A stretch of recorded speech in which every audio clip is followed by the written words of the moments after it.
Tu t'apprêtes à créer ton dossier E6 du BTS NDRC. Et si tu es là, c'est que tu veux faire les choses bien. Tu veux un dossier solide, professionnel, clair et surtout capable d'impressionner le jury.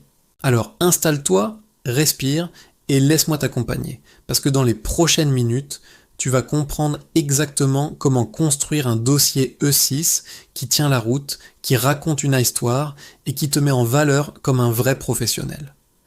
Le dossier E6, ce n'est pas juste 2 fiches, c'est la preuve de ton expérience. C'est la démonstration de ta capacité à gérer une relation client et à animer un réseau. C'est ton premier vrai dossier professionnel. Et si tu le construis correctement, il peut faire toute la différence le jour de l'oral. Alors on va commencer par la base, la structure. Ton dossier doit contenir 2 fiches. La première fiche porte sur la relation client. La deuxième fiche porte sur l'animation de réseau. Et chacune de ces fiches doit être construite comme une mini-étude de cas. Une situation réelle, une problématique claire, des actions concrètes, des résultats mesurables et une analyse professionnelle. La première étape, c'est le contexte. Le contexte, c'est le décor. C'est l'entreprise dans laquelle tu as travaillé, c'est le secteur. C'est la mission qu'on t'a confiée, c'est les enjeux commerciaux, c'est les acteurs internes et externes. Tu dois planter le décor en quelques lignes, de manière simple, claire, professionnelle. Le jury doit comprendre où tu étais, ce que tu faisais et pourquoi c'était important. Ensuite, tu dois formuler une problématique. La problématique, c'est la question centrale de ta fiche. C'est ce que tu vas résoudre. C'est ce qui donne du sens à tes actions. Et cette question doit être précise, logique, orientée, action. Comment améliorer la satisfaction client? Comment résoudre une réclamation complexe? Comment dynamiser un réseau de partenaires? Comment augmenter l'engagement d'un distributeur? Comment renforcer la fidélisation? Une bonne problématique, c'est une problématique qui appelle une solution professionnelle. Pas une question vague, pas une question théorique, une question concrète, puis viennent les actions. Et là, tu dois être précis. Tu dois expliquer ce que tu as fait, comment tu l'as fait, pourquoi tu l'as fait. Tu dois montrer que tu sais analyser, décider, agir. Tu dois montrer que tu maîtrises les outils. CRM, script argumentaire, tableau de bord, supports digitaux, outils de communication. Tu dois montrer que tu sais gérer une relation, animer un réseau, coordonner des acteurs, suivre un dossier, résoudre un problème.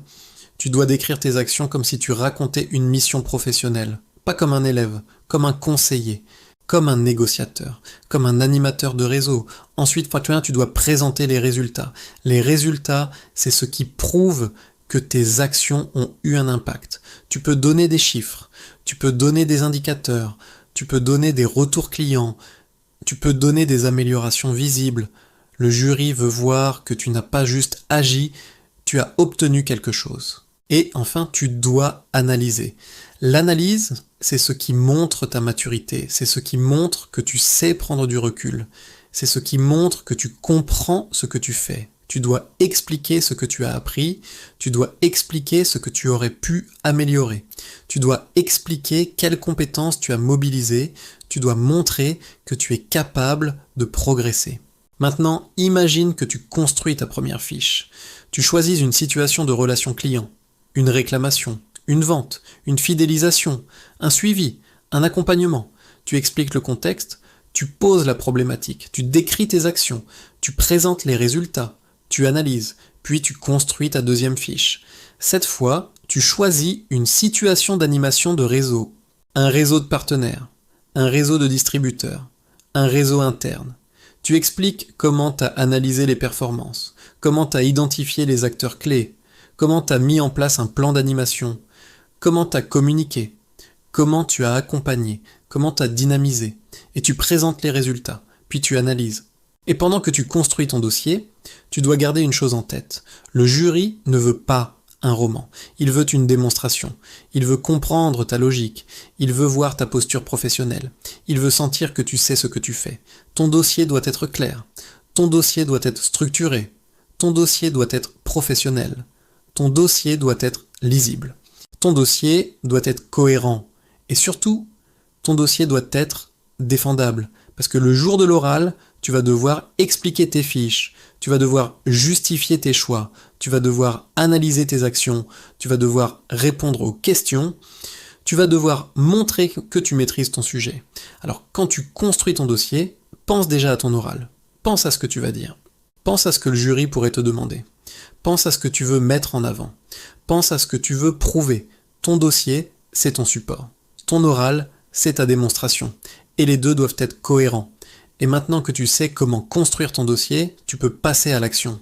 Tu peux commencer à rédiger, tu peux structurer tes fiches, tu peux choisir tes situations.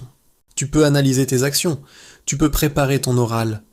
Et si tu veux aller encore plus loin, si tu veux un dossier encore plus solide, encore plus professionnel, encore plus impactant, regarde la description. Tu y trouveras tout ce qu'il te faut pour aller plus loin, pour t'entraîner, pour structurer ton dossier, pour préparer ton oral et pour réussir ton épreuve E6 comme un vrai professionnel.